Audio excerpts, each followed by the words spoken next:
Suite et pas fin de ce décryptage du discours à la nation d'Ali Bongo Ondimba, avec moi un nouveau membre du gouvernement, un autre membre du gouvernement. Oui, il est membre du gouvernement depuis un moment déjà, permettez. Il s'agit de Monsieur Lee White, Monsieur le ministre des Eaux et Forêts, de la Mer, de l'Environnement, chargé du plan climat et du plan d'affectation des terres. Merci, tout un programme, hein. Merci d'être avec nous. C'est toujours un plaisir de vous retrouver pour décrypter avec vous le discours à la nation du chef de l'État. Et d'entrée de jeu, dites-nous déjà ce que vous avez retenu de son adresse à la nation. Pour moi, le président nous a parlé de sa vision. Le président, je pense qu'il n'y a personne au Gabon qui a une plus grande vision de ce que le Gabon va être dans 5, 10, 15, 20 ans. Pour arriver à cette vision, il nous a parlé de solidarité, de travail d'équipe, d'union, d'unité, de fierté, je dirais. Parce que pour moi, quand il parle de corruption, c'est quelque chose qui freine la vision. Mais quelqu'un qui est fier, on ne peut pas le corrompre. Hein? Donc on doit être fier. Les Gabonais sont fiers. Donc il a parlé de cette fierté, je dirais, quelquefois on accuse même d'une certaine arrogance, parce qu'on est fier. Donc, unité, fierté, vision, travail d'ensemble pour faire avancer le Gabon. C'est ça le message que vous retenez. Ouais. Alors, dites-nous comment se portent les secteurs dont vous avez la charge. Ils sont nombreux. Eau, forêt, mer, plan climat, affectation des terres. En un mot, comment se portent ces secteurs? Assez bien, je dirais. Je pense, depuis que je suis ministre, c'est, je pense, la troisième fois que j'ai eu le plaisir de décrypter avec nous une adresse à la nation du chef de l'État. Mais encore. J'arrive d'un coq. J'étais avec le président de l'Assemblée générale des Nations Unies. Comme j'y étais il y a un mois avec Jeff Bezos, l'homme d'affaires, un des plus riches au monde. Et on parlait avec le gestionnaire de G16 de 3500 emplois qui vont être créés avant la fin de l'année, là-bas. Dans quel secteur? Dans le bois. Dans le bois. Et 3500 emplois directs. Pour chaque emploi direct, il y a 1,2 emplois indirects. Donc 3500, ça fait 8000 emplois à peu près qu'on va créer avant la fin de l'année sur un coq. En même temps, on fait 2 petits encoques. On fait Icolo à côté de Lamborghini, à peu près 1000 emplois cette année. On a commencé la production là-bas.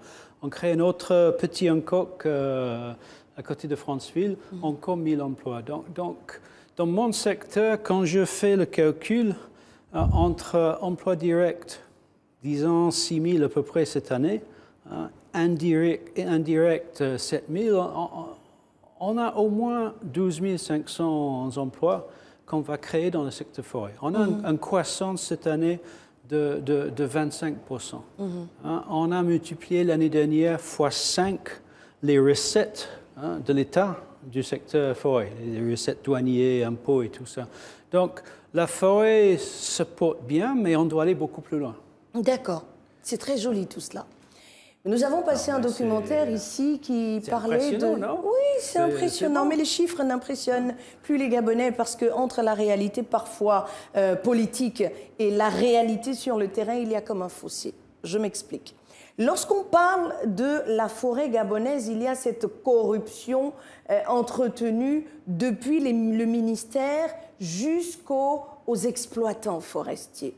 Est-ce qu'aujourd'hui, malgré tous les efforts qui sont faits, grâce aux efforts qui sont faits, pas malgré, mais grâce aux efforts qui sont faits aujourd'hui, on peut dire véritablement que le gendarme, le surveillant, celui qui veille au respect des délimitations, des permis d'exploitation, fait son travail et que la corruption ne gangrène plus les forêts gabonaises. Là est la question. Je dirais qu'on a fait du progrès, mais on n'a pas encore gagné. Pourquoi? Qu'est-ce qui reste à faire? On sait qu'il y a eu beaucoup de corruption dans la forêt. On a tous vécu le Kavizingo Gate. C'est un système qu'il faut attaquer il faut... C'est pas dans 1 an ou 2 ans qu'on va éliminer ces mauvaises pratiques. C'est en mettant en place les systèmes de gestion qui sont transparents, les systèmes de traçabilité, c'est en mettant en place la discipline, c'est en mettant en place la fierté, comme j'ai dit, le message du chef de l'État. Un agent qui est fier est difficilement corruptible.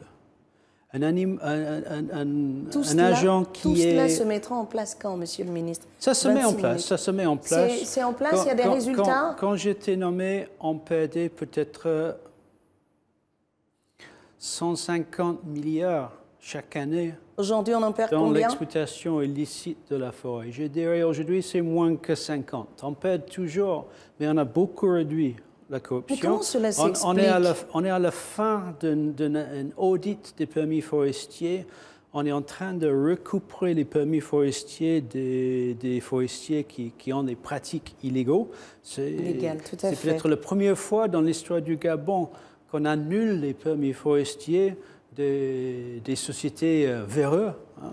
Pas un seul, pas deux, mais dans les derniers 3 mois, 3 grands permis forestiers annulés, hein, les décrets signés par Madame le Premier ministre pour retirer les permis à cause de ces excès. De ces mauvaises pratiques. Mais comment vous donnez la forêt aux gens et vous leur dites allez-y? Est-ce que les éco-gardes, est-ce que les personnes en charge de surveiller la forêt ont suffisamment de moyens pour mener à bien les missions qui sont les leurs? Non, mais on n'a pas assez de moyens, mais quand même, les éco-gardes, vous parlez des éco-gardes, font un travail remarquable, courageux sur le terrain. Ce n'est pas seulement le bois, ce n'est pas seulement l'ivoire, c'est l'exploitation illicite de l'or dans laquelle l'État perd beaucoup. On est en train de mettre en place les usines qui vont fondre l'or et on est en train de mettre en place finalement une exploitation minière de l'or dans la zone de Minkébé où on a eu le grand problème d'exploitation illicite il y a une dizaine d'années. Donc ces éco-gardes, que c'est en mer, que c'est en forêt, font un travail remarquable. Récemment, plusieurs d'entre eux ont réclamé des impayés de salaire. Comment ça s'explique alors que ces gens sont au contact quotidiennement de toutes ces personnes qui enfreignent la loi? Comment on explique que des gens qui font leur travail, qui ne demandent qu'à le faire, se retrouvent sans la rémunération qui vient couronner l'œuvre? On a eu des problèmes. Qui sont réglés? On sait que dans les caisses d'État, depuis 2015, ça a été très difficile avec la crise pétrolière, la crise Covid. Donc, il y a eu des problèmes. Ce n'est pas du tout une excuse de ne pas payer des agents, et surtout les agents qui travaillent bien. Nous sommes actuellement à jour avec les salaires. Madame le Premier ministre a tapé sur la table, mes collègues, Madame le ministre du Budget fait des efforts. Donc, je vais continuer à mettre la pression parce qu'on doit payer un Gabonais qui travaille, on doit le payer son salaire à la fin du mois. Est-ce que vous accepteriez de rester sans salaire? Non, donc tout le monde a droit à son salaire. On a quand même rattrapé les retards et on est enfin à jour. Très bien, voilà, bonne nouvelle pour vous. Messieurs, continuez de travailler de la meilleure des façons, hein, comme vous avez toujours pu le faire, et vous recevrez, vous percevrez même votre salaire à la fin du mois garanti de Monsieur le ministre. Mais il y a que de plus en plus les forêts gabonaises sont subventionnées. Est-ce que ce n'est pas un risque que ces forêts passent d'une main à l'autre et qu'elles ne soient plus gabonaises? Monsieur le ministre, est-ce que cela ne va pas toucher à la souveraineté du Gabon? Toutes ces subventions qui rentrent, on a subventionné cette forêt, cette partie de la forêt, etc. Est-ce que cela n'aura pas un impact sur nous, sur les ayants droit, donc les populations à long terme? Les subventions, les nombreuses subventions reçues par le Gabon en parlant de forêt. Ah, vous voulez le financement? Les financements, voilà. Non, il n'y a aucun financement qui change la souveraineté. Il n'y a aucun financement. Non, mais tous ces financements, est-ce qu'à long cote. terme, les forêts gabonaises ne vont pas appartenir à d'autres personnes? C'est une question qu'a posée un Gabonais aujourd'hui. Ouais. Est-ce qu'à long terme, il n'y aura pas de problème au niveau de ces forêts? Non? On a un système de concession au Gabon. Donc on ne vend pas nos forêts. Les forêts restent la propriété de l'État. Et comme je viens de dire, si les concessionnaires qui doivent respecter la loi, qui doivent respecter les plans de management, ne les respectent pas, s'ils ont les pratiques illégaux, s'ils pratiquent la corruption, systématiquement, on va reprendre ces concessions et trouver des meilleurs investisseurs qui vont respecter nos lois. Et il y en a de plus en plus. D'accord, très bien. Il y a des demandeurs qui investissent dans les usines. Restons sur cette affaire de concession. Chaque fois, le Gabon, c'est la concession. Et vous voyez bien que cette affaire de concession a montré ses limites. Est-ce qu'il n'est pas temps de revoir les choses plutôt que de donner des concessions sur la durée, aller sur des petites périodes et vérifier qu'effectivement le concessionnaire respecte le cahier des charges? C'est une question de système de gestion, de suivi, de bon suivi objectif par les agents qui sont professionnels.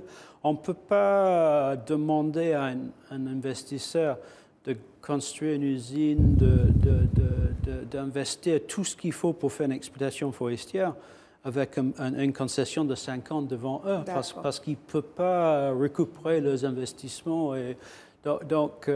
Mais moi, je suis pour les investissements. Il ne faut pas vous l'avez déjà dit ce soir, il ne faut pas qu'on parle que d'un coq, mais un coq.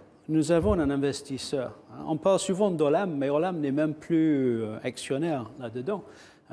Il y a G16, Gabon Special Economic Zone, dans lequel le Gabon est le plus grand actionnaire. Nous, on a presque 40% des actions. Donc, si le secteur privé gagne, le Gabon gagne.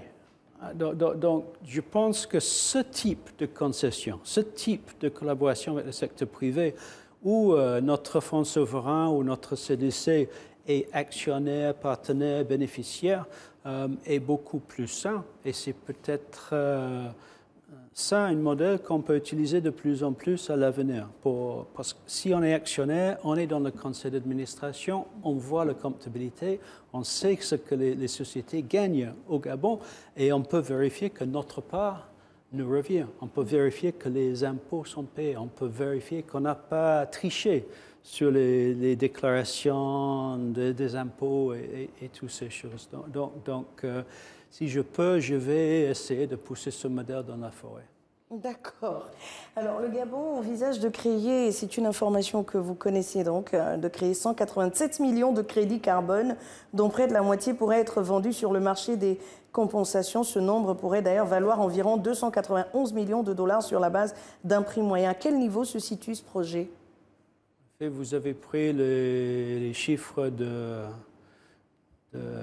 des journalistes Bloomberg ou de Jeune Afrique. Nous sommes journalistes, l'information, dès qu'elle est sortie d'un journal, elle appartient à tout le monde et nous l'avons. J'avais appelé Jeune Afrique pour les dire qu'ils ont oublié un zéro dans leurs estimations de prix de crédit carbone. Donc les 200 millions, je ne suis pas d'accord avec ce chiffre, c'est plutôt 2 milliards. 2 milliards. Il faut ajouter un zéro. Il ne faut pas enlever un zéro, il faut ajouter un zéro. Les crédits carbone, c'est très compliqué à créer. Il n'y a pas un seul marché réglementé. Il y a beaucoup de marchés qu'on appelle les marchés volontaires. Les prix varient entre $1 et $200 la tonne. Mais le Gabon est le pays le plus positif en carbone au monde. On est le meilleur élève sur les changements climatiques grâce aux efforts du président de la République et notre forêt qui capte du carbone. Nous avons presque fini un processus d'audit de nos crédits carbone avec le système des Nations Unies, le système de changement climatique. Et donc, effectivement, on va mettre sur le marché dans les prochains mois 90 millions de tonnes de crédits. Avant la COP27 ? Crédits carbone. On a une promesse de la Convention climat qu'on va finir avec toutes les analyses, les audits avant le COP27. Donc nos crédits doivent être dans un registre prêt pour être vendus. Après, il faut qu'on fasse tout un plan de marketing. Nos crédits sont les meilleurs crédits carbone au monde. Donc on ne peut pas accepter le prix que Bloomberg a publié, le prix que Jeune Afrique a publié, ce qui était de $5, je dirais non. Pour moi, le vrai prix des crédits doit être entre 25 et 35 $ la tonne. Et c'est sur ça qu'on travaille. On travaille avec le FGIS, avec le Fonds souverain. On travaille avec certains partenaires et on va faire un grand effort. Donc, pendant le COP et après, pour vendre ces crédits carbone, parce qu'on parle de centaines de millions de dollars, on parle peut-être de milliards de dollars, hein, et avec l'économie dans l'état actuel, avec la récession mondiale, de pouvoir injecter de l'argent dans l'économie gabonaise. Sachant que si on arrive à le vendre maintenant, ça va être renouvelable à l'avenir, parce que si on continue à absorber tout ce carbone, on va continuer à vendre ces crédits carbone. Très bien. Et les crédits carbone peuvent venir rendre la forêt même plus profitable à l'avenir. Et on l'espère. Et on l'espère vivement. On est convaincus. Que ça sera le cas. Alors, comment se porte le secteur de la mer? On n'en parle pas souvent. On a parlé d'environnement, on a parlé de forêt, mais comment se porte la mer? Et cette érosion côtière, on remarque que la mer gagne du terrain, un peu plus chaque jour. Le maire qui gagne,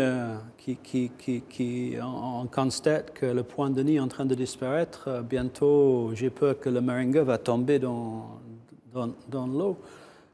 Ça, c'est le changement climatique. Avec l'augmentation de température, l'eau est un peu plus chaude. Quand l'eau est chaude, il y a beaucoup plus de l'énergie. Et donc, les vagues frappent plus fort. En plus, il y a une montée de niveau de mer. Depuis un siècle, on a eu une montée de 30 cm. Mais cette montée va de plus en plus vite. Donc on a peur qu'il y aura sur les prochains 50 ans une montée jusqu'à 1 mètre. Donc entre la mer qui monte et les vagues qui ont plus d'énergie, c'est ça qui provoque cette érosion côtière. Qu'est-ce que le gouvernement gabonais fait pour protéger cette partie considérée comme une des plus belles parties de ce pays? C'est très difficile à résister la puissance de l'eau. Oui, mais que fait le gouvernement? On a compris qu'avec les changements climatiques, c'est compliqué. Le gouvernement s'engage. Il y a des gens qui vivent de cet endroit. On a vu le président de la République qui est comme un lion, lyonnaise presque, qui protège le pays. Parce que dans les le seul vrai moyen de limiter ça, c'est que le monde adopte ces accords sur les changements climatiques et qu'on réduit les émissions de CO2. Et c'est une question pas seulement d'érosion côtière au Gabon, mais dans le corne de l'Afrique actuellement, il y a 10 millions de personnes qui risquent de mourir de changement climatique parce qu'ils n'ont pas de l'eau. Ils sont dans une sécheresse. Donc c'est pour le continent africain, le Gabon est presque le pays le moins touché par ces problèmes. D'accord, mais nous avons la Pointe de Nid, un très bel endroit qui est menacé. Que fait le gouvernement là est la question. On a l'exemple du baie des Tortues, où ils ont investi, ils ont renforcé la plage, ils ont mis des grands cailloux et ça fait qu'il y a eu une accumulation de sable. Donc ça nous donne une idée. On va étudier la possibilité d'utiliser les méthodes artificielles pour stabiliser cette plage, mais j'ai peur que ça va coûter très cher et ça va être difficile. Et donc vous préférez que les choses se détériorent plutôt que d'entamer quelque chose qui pourra protéger cette île? Si on peut, on va entamer ces choses, mais c'est très compliqué. Et lutter, comme j'ai dit, lutter contre la nature, lutter contre la puissance de l'eau est très difficile et très cher. Et pour la mer, donc, le secteur de la mer en lui-même, outre les régions côtières, qu'est-ce qui est fait par le gouvernement dans ce secteur? Dans le secteur mer, il y a tout le programme, bien sûr, Gabon Bleu, il y a tout le programme de mettre de l'ordre dans la pêche, de gérer la pêche durablement, de créer des aires protégées marines qui vont augmenter la production de poissons. Qui pourra nourrir tous les Gabonais? Le projet phare, oui, pêcher durablement. Pêcher durablement, on peut augmenter la productivité. Donc, on peut manger plus de poissons à l'avenir si on gère bien les stocks de poissons. Mais qu'attendez-vous pour gérer tout cela? On le fait. Suffisamment? Est-ce que la pêche est entre les mains des locaux où elle est toujours occupée par des Gabonais d'adoption, donc des frères qui sont venus prêter main forte à la population gabonaise? Le Gabon est très particulier. Tous les poissons de mer rentrent dans nos estuaires et dans nos lagunes. Donc nous n'avons pas d'histoire de pêcheurs gabonais qui partaient en mer. Parce que tous les poissons de mer venaient trouver dans la rivière. Pourquoi aller en mer où c'est dangereux alors qu'il est là, si le poisson vient chez nous? Donc, on a un problème de trouver des Gabonais qui veulent aller en mer, qui veulent apprendre ce métier. Peut-être les former. Il faut les former. Mais alors, les centres multisectoriels, vous donnez vos besoins en formation. Vous dites à votre collègue le gouvernement, c'est aussi ça. J'ai tel besoin dans ce domaine. Est-ce que tu peux absorber ce besoin ou m'aider à régler ce problème? C'est une des priorités de mon collègue, le ministre de la Pêche. On travaille ensemble, le ministre de la Mer, on gère l'écosystème, le ministre de la Pêche qui pêche durablement le poisson. Vous gérez et lui il pêche. OK, on a compris. Et pour lui, cette challenge de mettre les Gabonais en mer, de créer des emplois pour les Gabonais, si on a plus de Gabonais en mer, on va mieux gérer notre mer. Si on laisse nos frères ouest-africains, ou si on laisse les Européens gérer la mer, on va toujours être fragile. D'accord. Donc, je suis vraiment quelqu'un qui veut voir les Gabonais en mer. Et quand je vois les gens de l'AMPN naviguer en mer, aller arrêter les bateaux angolais, congolais qui viennent voler du poisson, ça me donne l'espoir. Parce que là, on a des Gabonais qui vont en mer. D'accord. Donc on peut le faire. Et c'est très bien. On espère qu'il y en aura de plus en plus et qu'au niveau de la formation professionnelle, on formera des Gabonais dans ce domaine pour pêcher durablement et permettre au pays, de pouvoir se nourrir avec les poissons sortis de ces eaux. Merci beaucoup. Merci d'avoir été avec nous. Un mot de la fin à l'endroit des téléspectateurs qui vous regardent, parlant de ce discours à la nation du chef de l'État, mais pas seulement des secteurs qui sont les vôtres. Vous avez 1 minute. 1 minute. Je dirais qu'on a le plus beau pays au monde et il faut qu'on suit la vision du chef de l'État. Il faut qu'on travaille ensemble pour le valoriser parce que si on le fait, on peut faire du Gabon un vrai paradis. Merci beaucoup. Monsieur Lee White, je rappelle que vous êtes ministre des Eaux, des Forêts, de la Mer, de l'Environnement, chargé du plan climat, du plan d'affectation des terres. Vous étiez avec nous sur le plateau de Gabon 24 pour décrypter le discours à la nation d'Ali Bongo Ondimba. Merci d'avoir été des nôtres. Merci. Je vous laisse avec cet extrait du président de la République, extrait de son discours à la nation de ce jour, un discours qui vient rappeler certains préalables, l'unité parce que c'est une force, mais au-delà parce qu'ensemble on peut bâtir, ensemble on peut aller plus loin. On se retrouve avec un autre membre du gouvernement.